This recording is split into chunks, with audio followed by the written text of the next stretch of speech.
Now it is the starting of very very important section. Already আমি কি বলেছি, regulating act এবং তার ত্রুটিগুলো আমাদের আলোচনা করা হয়ে গেছে। রেগুলেটিং অ্যাক্ট এবং তার ত্রুটিগুলোর বাইরেও আমরা দেখতে পারলাম আরো ত্রুটি থেকে গেছে। মানে রেগুলেটিং অ্যাক্টে আমরা কিছু লজ এবং কিছু important decision of British parliament through east India company পড়েছি, কিন্তু সেই জায়গাটার থেকে যদি আমরা দেখি একটা বিচ্ছিরি ডিফারেন্সিয়েশন রয়ে গেছে। মানে 1773-এ যে সুপ্রিম কোর্ট গঠন হলো, 1773-এর সুপ্রিম কোর্টকে সঠিকভাবে যাতে আরো ভালোভাবে প্রেজেন্ট করা যায়, যাতে কোম্পানির যারা অফিসিয়ালস বা গভর্নর জেনারেল রয়েছেন বা তার কাউন্সিল আছে তার সাথে কোনো টাসেল না হয়, সেই সমস্ত ভাবনা চিন্তা করে 1781 আসলো, কিন্তু 1781ও ত্রুটিমুক্ত ছিল না।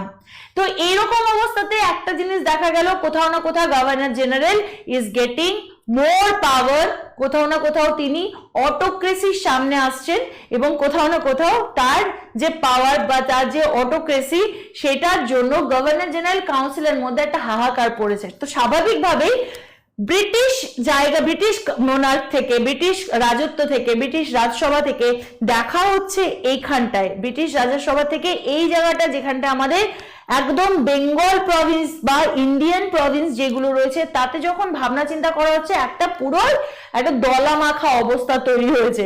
মানে এখানটায় না ঘরে না ঘাটে, না ঘরকা না ঘাটকা, এরকম একটা অবস্থা হয়েছে। সেই সময় আলটিমেটলি পার্লামেন্ট কি চাইছে, পার্লামেন্ট মানে ব্রিটিশ মোনার্কের কি এই সমস্ত নিয়ে মাথা ব্যথা আছে? মাথা ব্যথা নেই। তার ব্যাপার হচ্ছে ভারতবর্ষ থেকে আসা রেভিনিউ বা ভারতবর্ষ থেকে আসা যে প্রোডাক্ট গুলো তারা ইউরোপীয় মার্কেটে বিক্রি করছে, তার থেকে যে রেভিনিউ বা তার যে east India company act of 1784, পিট যখন তার রিপোর্টের মধ্যে দিয়ে লেখেন যে ভারতবর্ষে যে রেগুলেটিং অ্যাক্ট তৈরি হয়েছিল 1781 যে অ্যাক্ট অফ সেটেলমেন্ট তৈরি হয়েছিল, সেইগুলোকে তিনি খুব ভালোভাবে স্টাডি করেন এবং করার পর তিনি ডিসাইড করেন যে না, এই যে বিষয়গুলো চলছে এই বিষয়গুলোতে বড় বড় সমস্যা আছে এবং এই সমস্যাগুলোকে শেষ করার জন্য বা এই সমস্যাগুলোকে একদম পরিষ্কারভাবে মানে আমাদের যদি সমাপ্তি ঘটাতে হয়, তাহলে আমাদের বেসিক যে গভর্নর জেনারেলের জায়গাটা, সেই জায়গায় যে কাউন্সিলটা আছে সেখানটা আমাকে স্টাডি করতে হবে এবং সেখানে একটা ডিভিশন তৈরি করতে হবে। এবং তিনি সেইটাই করেন। কবে না, তো দুটো রিজন এখানটায় আমরা দেখাতে পাচ্ছি যে কি কি রিজন। একটা হচ্ছে কোম্পানির টেরিটরিজ যেটা ভারতবর্ষের মধ্যে ছিল, প্রথমবার সেটাকে ডাকা হলো British position in India. Please প্রথমেই এসে এই যে জায়গাগুলো, এই যে জায়গাগুলোতে গভর্নর জেনারেল বা গভর্নর বা তার কাউন্সিলররা কাজ করছিল, তারা ভারতবর্ষের মাটিতে কাজ করছিল কার হয়ে? ওইদিকে নবাবও ছিল, তাই না, বাদশারাও রয়েছেন, মুঘল সম্রাটও রয়েছেন। তাদের কথাকে এড়িয়ে গিয়ে পিট প্রথমবার বললেন কি, those area which are under our British, those areas are our position. Bharatvarsha প্রথমবার লিখিতভাবে ব্রিটিশ পজিশন বলে পরিচয় লাভ করলো। সেকেন্ড কি, the British government was given the supreme control over companies' affairs and its administration. What is British government? British government is the parliament. এবার আমরা বুঝতে পারছি যে কিভাবে ইস্ট ইন্ডিয়া থেকে একদম প্রথমে পরোক্ষভাবে ছিল, এবার ধীরে ধীরে প্রত্যক্ষ এরিয়াতে যেতে চলেছে ব্রিটিশ গভর্নমেন্টের পাওয়ার, তাই না? মানে এতদিন ব্রিটিশ গভর্নমেন্ট কি করছিল, ডাইরেক্টলি সমস্ত কিছু ইস্ট ইন্ডিয়া কোম্পানি হাত দিয়ে করাচ্ছিল, কোম্পানির অফিসিয়ালসদের দিয়ে করাচ্ছিল, কিন্তু পিট শেষে কোথাও না কোথাও ব্রিটিশ পার্লামেন্টকে জোড়ার কাজ করলেন আমাদের ভারতবর্ষে থাকা যে ব্রিটিশ পজিশন রয়েছে, ভারতবর্ষে যে ব্রিটিশার্স ওয়ার্ক করছে তার উপর। কেমন? এবং তারপরে আমরা দেখতে পাচ্ছি যে এর প্রথম যে কাজটা পিটস ইন্ডিয়া অ্যাক্টের মধ্যে বা ব্রিটিশ ইন্ডিয়া বা east India company act of 1784 করলো, তার মধ্যে প্রথম যেটা ডিভিশন করা হলো কি, এটা কমার্শিয়াল আর পলিটিক্যাল ফাংশনকে আলাদা করে দিল। কমার্শিয়াল আর পলিটিক্যাল ফাংশন, পলিটিক্যাল মানে মিলিটারি বা সিভিল, এই বিষয়টা দেখবে। কমার্শিয়াল মানে ব্যবসার জায়গাটা দেখবে, রেভিনিউর জায়গাটা দেখবে। ঠিক আছে, প্রথমেই এই ডিভিশনটা করে দিল, বললো যে ঠিক আছে সুপ্রিম কোর্ট নিয়ে এত সমস্যা চলছে, সুপ্রিম কোর্টের দায়রাতে কি কি আছে না আছে আমরা বুঝতে চাইছি না, ব্রিটিশ পাওয়ার কি কি, অফিসিয়ালসের কি পাওয়ার আছে সেটাও আমার বোঝার দরকার নেই। হোয়াট আই ওয়ান্ট, যে কোনোভাবে আমরা যে অ্যাডমিনিস্ট্রেটিভ কাজটা ভারতবর্ষের বুকে দাঁড়িয়ে করছি সেই কাজের মধ্যে আমাদের ফারাক করে দিতে হবে। এবং সেই কাজের ফারাক হিসাবে আমরা কি দেখতে পেলাম, যে এখানে দেখতে পাচ্ছি the political and commercial power of the company is been segregated. ঠিক আছে, প্রথমে এটাকে ডিফাইন করা হলো। It allowed the court of directors to manage the commercial affair. এইবার যেখানে সমস্যা ছিল, the council members, court of director, those who are directly connected to the government officials, who is the governor of Bengal, governor general of Bengal, তার যে court of director তাকে বললো listen very clearly you are going to take care of the commercial affair. তুমি কি করতে চলেছো, তুমি শুধু রেভিনিউ সেই সেকশনটা ভালোভাবে দেখো, সামরিক বেসামরিক জিনিস তোমার নয়। কোর্ট অফ ডিরেক্টর যদি কমার্শিয়াল দেখে তাহলে পরে পলিটিক্যাল অ্যাফেয়ার কে দেখবে? তো পলিটিক্যাল অ্যাফেয়ার্স দেখার জন্য ডিসাইড করা হলো নতুন গ্রুপ অফ পিপল, নতুন the newly constructed body which is called the board of control, who are going to control home, সাধারণ মানুষ। মনে রাখবে, সাধারণ মানুষকে যারা কন্ট্রোল করতে চাইছে তাদের কথা বলা হচ্ছে, তারা পলিটিক্যাল অ্যাফেয়ারের কথা বলা হচ্ছে। এবং সেই ক্ষেত্রে যেহেতু একটা সেকশনে দুটো গভর্নমেন্ট কাজ করছে, মানে পলিটিক্যাল গভর্নমেন্টও কাজ করছে আর আবার একজন অসামরিক বা একটা রেভিনিউ বা কমার্শিয়াল সেকশন দেখছে সেইটা গভর্নমেন্টও কাজ করছে, so two governments are there, so it is called double government. Exactly, তোমার মাথাতেও একটা কিছু ক্লিক করেছে, আমি সেই কথাতেই আসবো। আমরাও জানি 1764 পর বক্সারের পরে একদম ক্লিয়ারলি যখন মানে পরিষ্কারভাবে যখন দ্বৈত শাসনের ব্যবস্থা আসে, দ্বৈত শাসনে তখনও কিন্তু পলিটিক্যাল পাওয়ার একজনের ছিল আর মিলিটারি পাওয়ার আরেকজনের ছিল, অ্যাডমিনিস্ট্রেটিভ পাওয়ার আরেক জায়গায় ছিল। পলিটিক্যাল পাওয়ার দেওয়া হয়েছিল কাদেরকে? নবাবকে, তাই না? বা ভারতবর্ষের যারা রাজারা ছিল। আর সেরকমই বিভিন্ন রকম রেভিনিউ কমার্শিয়াল এই পাওয়ারটা কার ছিল? ব্রিটিশার্স। That is also double government বা ডুয়াল গভর্নমেন্ট। আর সেরকমই আরেকটা ঘটনা, এইবার আর কোনো ভারতীয়দের এখানটায় ইনভলভমেন্ট নেই। এখানে কারা রয়েছে? এখানে রয়েছে শুধুমাত্র ব্রিটিশার্সরা, শুধুমাত্র east India company. East India company এখানে কি দিচ্ছে? বোর্ড অফ কন্ট্রোল, যারা ডাইরেক্টলি পলিটিক্যাল সেকশনটাকে দেখছে, আর রয়েছে কোর্ট অফ ডিরেক্টর, যারা এখানে কমার্শিয়াল সেগমেন্টটাকে দেখছে। পুরোটাই এবার হাতে গেল কার? না তো ব্রিটিশ ইস্ট ইন্ডিয়া কোম্পানির। কার মাধ্যমে? পিটসের অ্যাক্টের মাধ্যমে, which is called the East India company act 1784। কেমন? এবার বোর্ড অফ কন্ট্রোল কি করলো? To care of civil and military affairs. Board of control মানে এই যে পলিটিক্যাল কথাটা বললাম, এরা কি সামরিক অসামরিক? কারণ ওদের প্রবলেম প্রথম থেকে হচ্ছে, ব্যাপারটা পুরো ক্লিয়ার ছিল না 1781-তে, যে কোন সেগমেন্টটা আমাদের গভর্নর জেনারেলের লোক দেখবে আর কোন সেগমেন্টটা সুপ্রিম কোর্ট দেখবে।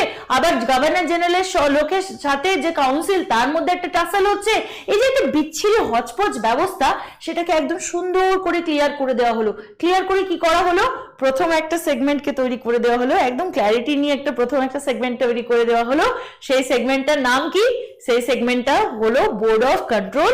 এবং এরা কি কন্ট্রোল করবে? এরা সামরিক অসামরিক, বাকি কমার্শিয়াল ব্যাপার সেটা যারা কোর্ট অফ ডিরেক্টর তারা বুঝে যাবে। কেমন?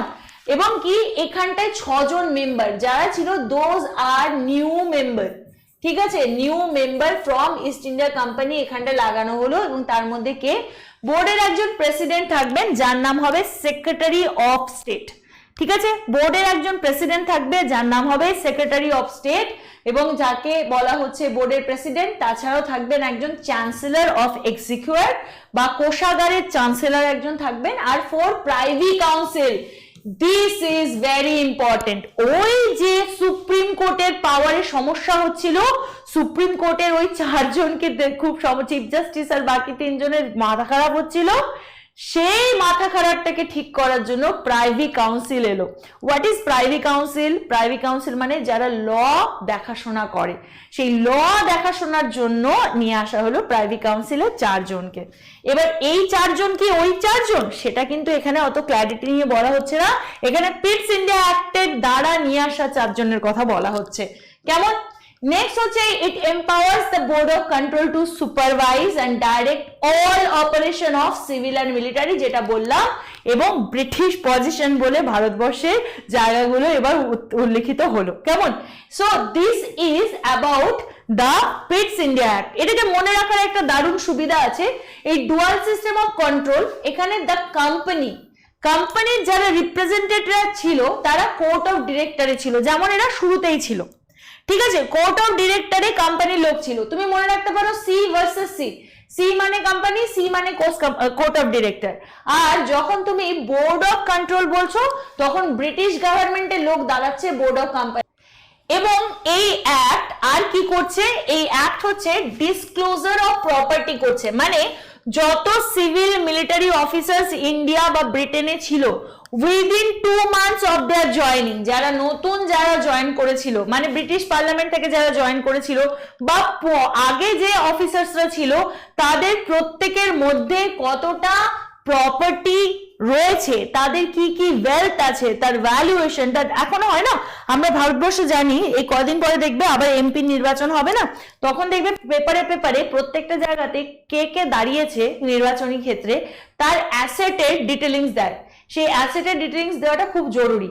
সেরকম সেই অ্যাসেটের ডিটেলিংস, তার কি সয় সম্পত্তি আছে, তার মুভেবল আনমুভেবল কি প্রপার্টি আছে, সেই সমস্ত জিনিসগুলো দিয়ে তাদের ওই প্রপার্টির হিসাব রাখা হতো। কেন? কারণ ভারতবর্ষ থেকে কাজ করে আসবে আর তুমি এত এত কামিয়ে আসবে, আর তোমার কাছ থেকে দেখা যাবে তুমি ছিলে জিরো, এবার হয়ে গেছো হিরো, এটা তো হয় না। সেটা যাতে না হয় সেই জায়গাটা দেখার জন্য তাদের প্রপার্টির হিসেব নেওয়া হলো। ঠিক আছে, তাদের প্রপার্টি হিসেব নেওয়া হলো। গভর্নর জেনারেলের যে কাউন্সিল, সেটা strength was reduce to 3 member. Governor জেনারেলের যে কাউন্সিল ছিল, সেই কাউন্সিলে কজন ছিল? সেই কাউন্সিলে 4 জন ছিল। সেখান থেকে কজন করা হলো? সেখান থেকে 3টে মেম্বার করা হলো। ওয়ান অফ দ্য 3 মেম্বার তাকে দেওয়া হলো কমান্ডার অফ চিফ, এবং এরা ডাইরেক্টলি কি করছে? পলিটিক্যাল অ্যাফেয়ার দেখছে। ঠিক আছে, এরা কি করছে? পলিটিক্যাল অ্যাফেয়ার দেখছে কাউন্সিলও, এবং এদের মধ্যে একজনকে চিফ কমান্ডার করা হলো ব্রিটিশের আর্মির হেড। ঠিক আছে, 3 জন, যে 3 জনের মধ্যে একজন ব্রিটিশের আর্মি হেড। গভর্নর জেনারেল তো আছেই। Governor general was given the right of veto. এইবার গভর্নর জেনারেলের পাওয়ার দেওয়া হলো, মানে কাউন্সিল গভর্নর জেনারেলকে যদি কিছু বলে, governor can take decision by his own, he can give his assent to it or not to it. তিনি দিতেও পারেন, নাও দিতে পারেন। This particular thing is called the veto power. আজকেও আমাদের কাছে আছে, the president has the veto power. ইন্ডিয়াতে রয়েছে, ইন্ডিয়া কেন বাকি অন্যান্য দেশেও রয়েছে, ইউএসএ তে রয়েছে। This is the discretionary power of the highest official. ঠিক আছে, সব থেকে ওপরে যে অফিসিয়ালস রয়েছেন তার ডিসক্রিশনারি পাওয়ারের কথা এখানে বলা হয়েছে। এবং governor general given the right to veto. এবং the president of Madras and Bombay became subordinate to the Bengal presidency. এবং যেটা আমরা 1773-এ শুরু করেছিলাম, যে 1773-এ কি বলেছিলাম? The Madras and Bombay governor will be the subordinate to the Bengal Presidency, Bengal governor. সেটাই আরো কনফার্ম করে এখানটায় পুষ্টি করানো হলো যে Presidency of Madras and Bombay become the subordinate, এবং কি ক্যালকাটা বিকাম দ্য ক্যাপিটাল। তাহলে তোমাকে মনে রাখতে হবে 1784 is the time, 1784 is the time যেখানে Calcutta became the capital, Calcutta became the capital. মনে থাকবে, আমার কাছে প্রেসিডেন্সির যত কিছু চেঞ্জেস হলো, মেন চেঞ্জেস মানে ব্রিটিশ পজিশন ইন্ডিয়াতে ঘোষণা করা হলো, ব্রিটিশ পজিশনে দুটো ডিফারেন্ট গভর্নমেন্টকে তৈরি করা হলো, এখানে board of director, board of control and court of ডিরেক্টরদেরকে আলাদা করে কমার্শিয়াল পাওয়ার দেওয়া হলো, এবং বোর্ড অফ কন্ট্রোলের হাতে পলিটিক্যাল পাওয়ার রাখা হলো, এবং যে আমাদের গভর্নর জেনারেল অফ বেঙ্গল তাকেও পাওয়ার দিয়ে দেওয়া হলো, ভিটো পাওয়ার, এবং তার যে কাউন্সিল তার মধ্যে একজন আর্মি চিফ, যাতে তারা সামরিক বিষয় বা মিলিটারি বিষয় সঠিকভাবে দেখতে পারে সেই ব্যবস্থাও করে দেওয়া হলো। কেমন? এবং নেক্সট কি, Pitt's India act also had some drawbacks. Pitt's India অ্যাক্টও কিন্তু ক্লিয়ার ছিল না, it also had not the clarity the same way. ঠিক আছে, এটা তোমাকে মাথায় রাখতে হবে। প্রথমে কেন ছিল না ক্ল্যারিটি?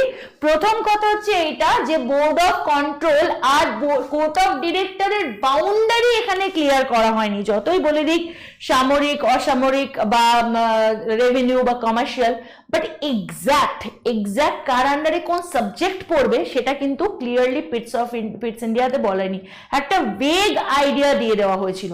তারপরে কি, the power of the board of control, court of director and governor general was subjective not objective. আগে সাবজেক্টিভ মানে যে জিনিসগুলো ডিসিশন নেওয়া হয়েছে অন দ্য বেসিস, মানে সামনের উপর পিটস ইন্ডিয়া অ্যাক্টের কি কি রিপোর্ট আছে তার উপর বেসিস করে দিয়েছে, বাট অবজেক্টিফাইড করে দেওয়া হয়নি যে এই বিষয়ে গভর্নর জেনারেল দেখবেন এক্স্যাক্টলি এই বিষয় থেকে এই প্রোপাগান্ডা আসলে পরে এর একটা পজিশন দেখবে কোর্ট অফ ডিরেক্টর বা যেটা আরেকটা রয়েছে সেইগুলো যে রয়েছে, কোথাও কিন্তু সেটা ক্লিয়ার করে বলা হয়নি। এবং board of control was allowed for federalism, মানে নেপোটিজম বললে পরে তোমরা একবারে বুঝে যাবে আজকের দিনে, মানে যার আত্মীয় সে আত্মীয়কে সহজেই বোর্ড অফ কন্ট্রোলের ভেতরে দেওয়া, মানে ব্রিটিশ গভর্নমেন্টের নিজস্ব ব্যাপার, তো স্বাভাবিকভাবে আমার ভাই, আমার কাকা, আমার কাকার ছেলে, আমার মামার ছেলে, এই সমস্ত লোকজন বা আমার ছেলে, এদেরকে একটা মানে একটা সঠিক রুলস না বরঞ্চ বলা যেতে পারে এরা কি করতে শুরু করলো, এরা একটা ফলো আপ দিতে শুরু করলো যে নিজেদেরই লোকজনকে বোর্ড অফ কন্ট্রোলে ঢোকানোর। তার মানে কি, আলটিমেটলি যে একটা ওপেন কম্পিটিশন থাকা বা ওপেন সিলেকশন করা, সেই জিনিসটা পিটস ইন্ডিয়া অ্যাক্ট থেকে কিন্তু মানে দেখতে পাওয়া যাচ্ছে না। সো এবার আমরা পড়বো act of 76, which is another important, যেটা কিনা লর্ড কর্নওয়ালিস আসলেন নিয়ে। তাহলে পিটস ইন্ডিয়া অ্যাক্ট সম্পর্কে তোমার কাছে আশা করি সবটা ক্লিয়ার হয়ে গেছে, তোমার কোনো প্রবলেম নেই। আবার তোমার সাথে বাকি বিষয় নিয়ে আলোচনা করব এই সেগমেন্টের পর।